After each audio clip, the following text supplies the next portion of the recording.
अस्सलाम वालेकुम, मैं मोहम्मद पंजवानी आप नाजरीन को मार्केट ध्यान के एक नए एपिसोड में खुशामदीद कहता हूँ। नाजरीन, वीडियो स्टार्ट करने से पहले आप लोग के साथ डिस्क्लेमर शेयर कर दूँ कि इस वीडियो को बनाने का मकसद किसी भी किस्म की बाइंग और सेलिंग रिकमेंडेशन देना नहीं है। इस वीडियो को बनाने का मकसद आपको नॉलेज से आगाह करना है, जो मार्केट में अपडेट चल रही है उसे आगाह करना है।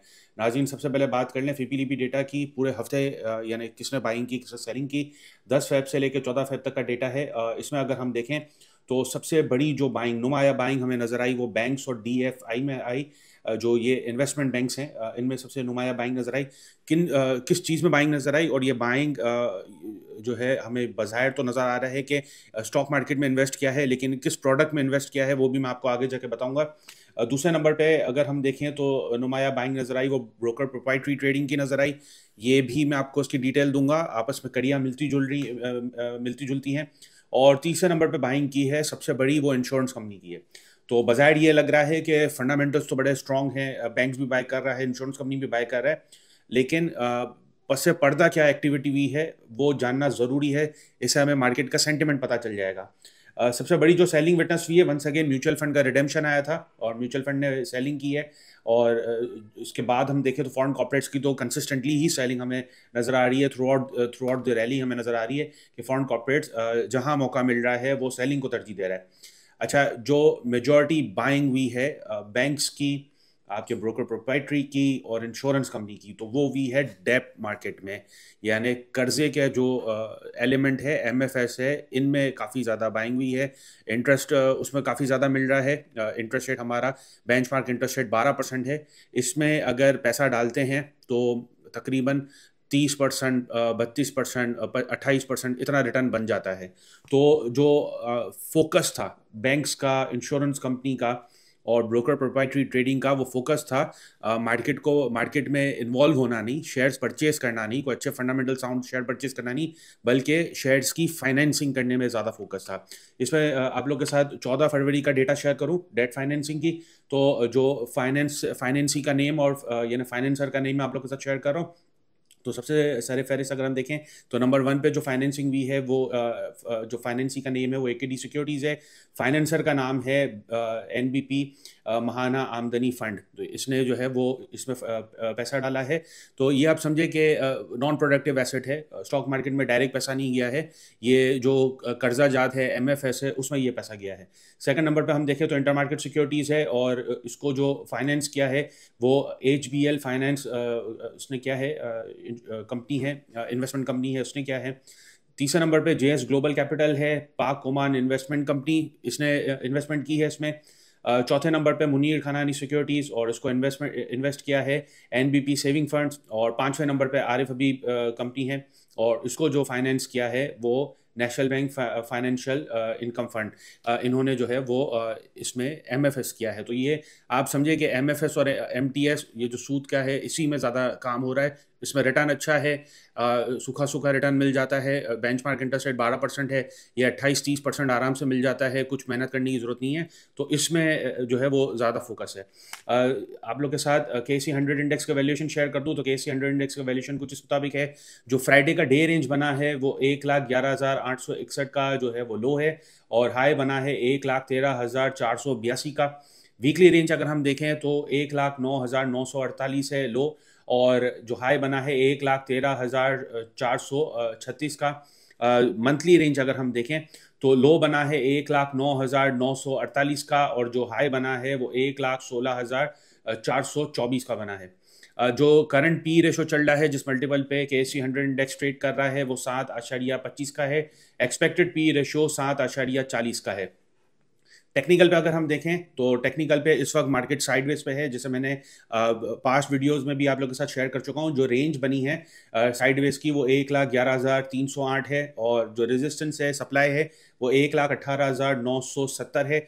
RSI की 48.45 है डे चार्ट पे अगर देखें, और मैकडी हमें सेल ऑन स्ट्रेंथ ही रिकमेंड कर रहा है। तो आप समझे कि 1.5 महीने से यही एक्टिविटी चल रही है, मार्केट वीक है और मार्केट डल है। नेक्स्ट जो पॉसिबल ट्रेंड बनता हुआ लग रहा है वो इस वक्त डाउनवर्ड का बनता हुआ लग रहा है, और मार्केट दोबारा रीटेस्ट करेगा 97,000 को। उसकी गुंजाइश ज़्यादा बन चुकी है। जो रेंज है डाउनवर्ड का, तो वो जो रेजिस्टेंस है वो 1,09,945 हो जाएगा अगर ये डाउनवर्ड ट्रेजेक्टरी पे गया। और जो सपोर्ट है, जो अल्टीमेट सपोर्ट है जहाँ से मंदी खत्म होगी, ये मंदी के आसार हैं डाउनवर्ड, तो मंदी खत्म होगी वो 97,176 होगी। तो मार्केट के कुछ इसी तरह के लेवल हैं। 1,09,000 क्रूशल है, 1,09,000 को ब्रेक करता है तो फिर मार्केट आप समझें कि डाउनवर्ड ट्रेजेक्टरी पे जाएगी। आप लोग के साथ फिबोनाची रिट्रेसमेंट का डेटा शेयर कर रहा हूँ। तो फिबोनाची रिट्रेसमेंट में जो पास्ट वीक एक्टिविटी हुई है, तो 1,09,000 350 को अच्छा सा सपोर्ट लेके मार्केट दोबारा ऊपर गई थी, लेकिन वहां से दोबारा सप्लाई आ चुकी है। मार्केट इस वक्त साइडवेज पे है। मार्केट को ऊपर जाने के लिए, जो 1,18,000 के बैरियर के पास जाने के लिए मार्केट को दरकार है 1,15,410 का रेजिस्टेंस। उसको ब्रेक करता है तो फिर मार्केट जो है 1,18,000 के करीब जाएगी, वहां पे थोड़ी सप्लाई आएगी और फिर इनको अल्टीमेटली ब्रेक करेगा तो मार्केट जो है वो पॉजिटिव रैली दिखाएगी। नहीं तो फिर मार्केट इसी तरह ही साइडवेज रहेगी। और अगर ज़्यादा प्रेशर लेती है मार्केट, 1,09,350 को ब्रेक करती है, तो फिर अगला सपोर्ट है वो 1,06,437 है। फिर इसके बाद थर्ड जो सपोर्ट है 1,03,563 है। और फिर जो अल्टीमेट सपोर्ट है जहां मंदी खत्म होती हुई नजर आएगी वो है 97,178। नाजरीन, बोर्ड मीटिंग अनाउंस हुई है स्वीस सदर्न गैस कंपनी की, और हमने देखा कि फ्राइडे के दिन स्वीस सदर्न गैस कंपनी ने काफ़ी ज़्यादा ब्लीड किया और नीचे का लॉक भी लगा। SNGP में भी प्रेशर था और वो भी मैं आगे बताऊंगा कि क्यों प्रेशर था। ये ये बोर्ड मीटिंग अनाउंस हुई है इसकी 22 फरवरी सैटरडे को इसकी बोर्ड मीटिंग है 10:30 बजे। तो आप समझिए कि तकरीबन 24 तारीख को इसका रिजल्ट आएगा, 24 फरवरी को इसका रिजल्ट हमें पता चल जाएगा। पस्से पर्दा क्या मामला हो रहे हैं इसमें अगर हम देखें तो ये रिवाइव होने की कोशिश कर रहा है पूरी तरह से। इसका पहला जो बुक वैल्यू था वो ₹1.80 का था, जो कि अब जो है इसमें इजाफा हुआ है।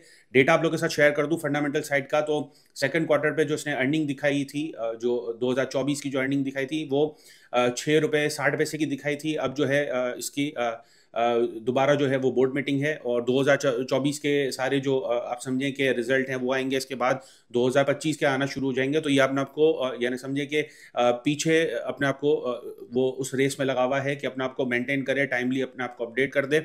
इसका जो इशू आता है वो यही आता है कि ओगरा से इनको जो अपने टैरिफ्स हैं उसको एडजस्ट कराना पड़ता है। ओगरा एडजस्ट करता है, इसके बाद जाके ये अपनी बोर्ड मीटिंग और दीगर चीज़ों पे काम कर सकते हैं।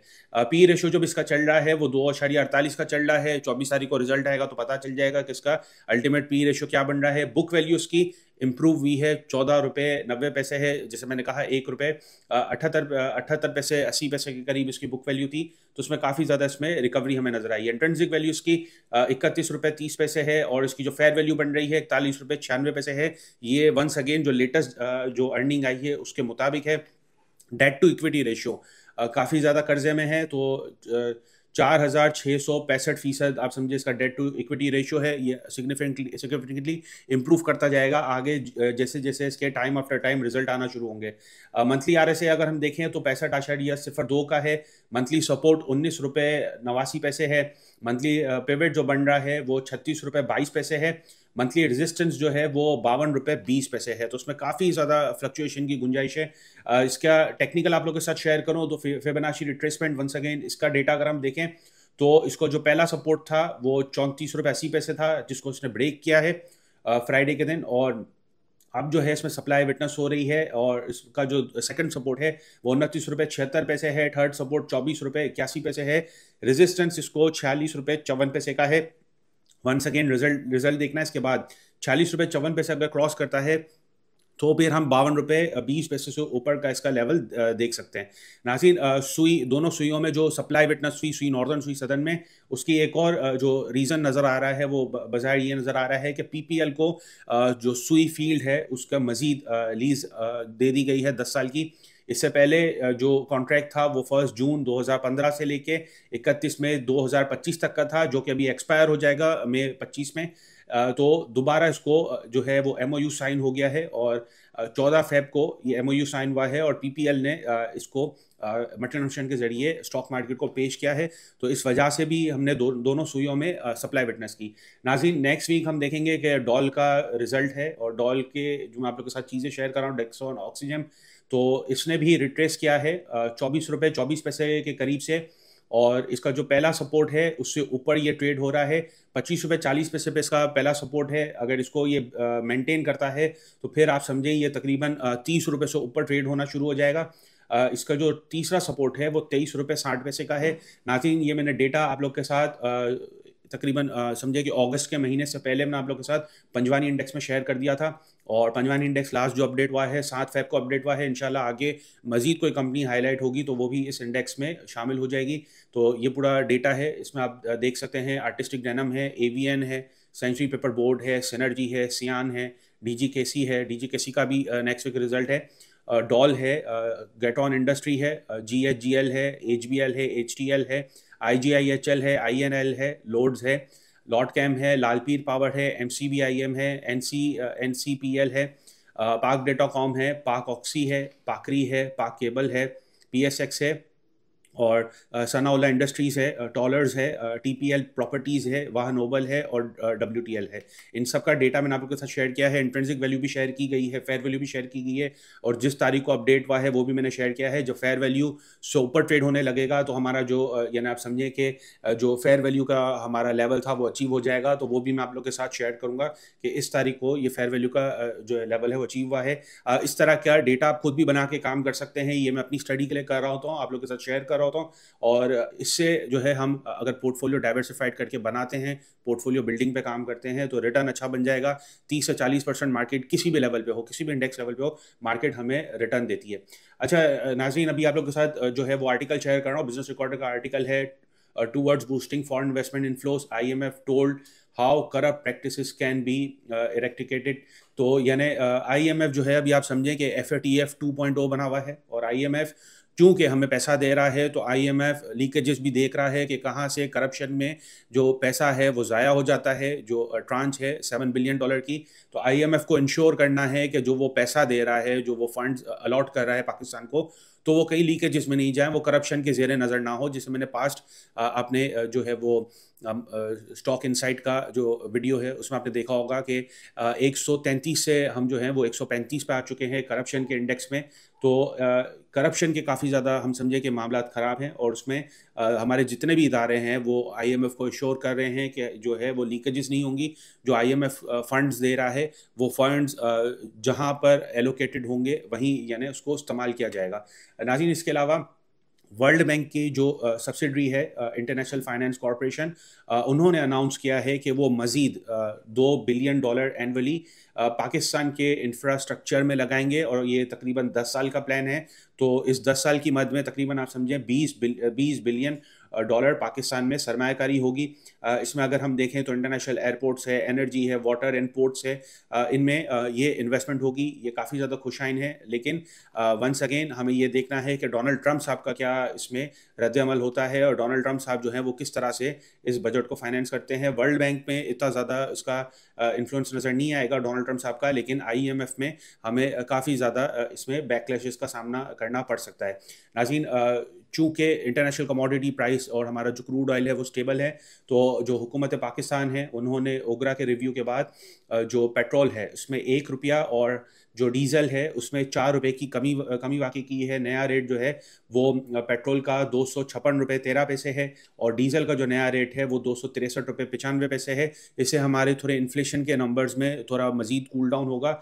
जो इन्फ्लेशन है वो थोड़ा अभी दोबारा ऊपर जाएंगे, लेकिन उस हिसाब से नहीं फ़िलहाल बढ़ता हुआ नज़र आ रहा है इन्फ्लेशन के नंबर। तो चीज़ें थोड़ी बहुत स्टेबिलिटी की तरफ जाएंगी। हमें फिस्कल पॉलिसी और मॉनेटरी पॉलिसी में काफ़ी ज़्यादा कंट्रोल रखना है, ताकि हम जो है वो किसी भी किस्म के मिस एडवेंचर का शिकार ना हो जाए, इकोनॉमिक मिस एडवेंचर का शिकार ना हो जाए। नाज़रीन, इंटरनेशनल कमोडिटीज़ का डेटा आप लोगों के साथ शेयर कर रहा हूँ। तो WTI क्रूड ऑयल का अगर हम बात करें तो $70.74 पर बैरल चल रहा है। ब्रेनेट $74.74 पर बैरल चल रहा है। गोल्ड की अगर हम बात करें तो $2880.76 पर आउंस चल रहा है। रबड़ का अगर हम देखें तो 204 सेंट पर केजी चल रहा है। रिचर्ड बे कोल प्राइस की अगर हम बात करें तो रिचर्ड बे कोल प्राइस में कमी वाक़ई हुई है। सीमेंट सेक्टर में काफ़ी ज़्यादा बाइंग हुई है, और रिचर्ड बे कोल प्राइस अगर हम देखें तो नीचे आता जा रहा है। इसने $100 का बैरियर तोड़ दिया है, और अब जो ये ट्रेड हो रहा है $96.25 पर टन पे ट्रेड हो रहा है। नाज़रीन, डिलीवर फ्यूचर काउंटर का डेटा आप लोगों के साथ शेयर कर दूँ कि कौन सी ऐसी कंपनियाँ हैं जिनमें फ्यूचर में ज़्यादा बाइंग खरी हुई है। तो सबसे सर फहरिस्त अगर हम देखें तो दीवान फारूक मोटर है, इसने फ्री फ्लोट का 20.90% फ्यूचर में इसकी बाइंग खरी हुई है। नेटसोल दूसरे नंबर पे है 14.62%, इसकी जो है वो बाइंग खरी हुई है। गेल तीसरे नंबर पे है 11.88% बाइंग खरी है। सिटी फार्मा चौथे नंबर पर है 10.26% बाइंग खरी हुई है। कोहिनूर स्पिनिंग मिल्स पांचवें नंबर पर है 10.19% इसमें बाइंग खरी है फ्यूचर में। PIA छठे नंबर पर है 9.22% बाइंग खरी है। फ्लाइंग सातवें नंबर पर है 8.94% बाइंग खरी है। सुई सदन जो है उसमें है आठवें नंबर पर और इसकी जो बाइंग खरी है फ्री फ्लोट की 8.48%। PRL नवे नंबर पर है और इसकी बाइंग खरी है 8.36%। GHNI जो है वो 10वें नंबर पर है और इसकी जो फ्री फ्लोट की बाइंग खरी है 7.33%। जो ब्लैंक सेल है जो आप समझे कि लोगों ने शॉर्ट किया है, भाटा मारा है, उसमें अगर सर फहरिस्त देखें तो गेल है फैब में जो फ्री फ्लोट का 1.82% है। दीवान फारूक दूसरे नंबर पर है 1.80% फ्री फ्लोट का जो है वो शॉर्ट लगा हुआ है। SYM तीसरे नंबर पर है 1.37%। सिटी फार्मा चौथे नंबर पर है 1.16%। साजगार 0.92%। एयरलिंक 0.86%। GHNI 0.77%। PIA 0.42%। अटक रिफाइनरी 0.39%। NRL 0.35%। नाजरीन MFS की बात कर लें। जैसे मैंने कहा कि MFS में काफ़ी ज़्यादा इन्वेस्टमेंट हो रही है और शेयर्स में परचेजिंग नहीं हो रही है और जो इन्वेस्टमेंट बैंक्स हैं और जो इंश्योरेंस कंपनी है उन्होंने वहाँ से रेवेन्यू बनाने को तरजीह दी है। तो MFS में सबसे बड़ी जो हम बाइंग देखें वो है CSAP। फ्री फ्लोट का 12.29% जो है वो बदला करा हुआ है। गरीबवाल सीमेंट 11.80% बदला करा हुआ है। बायोफो जो बायो कंपनी है फार्मास्यूटिकल, इसका बदला करा है 11.61% फ्री फ्लोट का। Dewan Farooq motor 10.62%। Flying cement 10.24%। Pakistan paper product 9.57%। BNL 8.28%। कॉसम 7.64%। City pharma 6.41%। SPEL 6.30%। नाजरीन अब तक के लिए इतना ही। मुझे दीजिए इजाज़त। अल्लाह हाफ़िज़।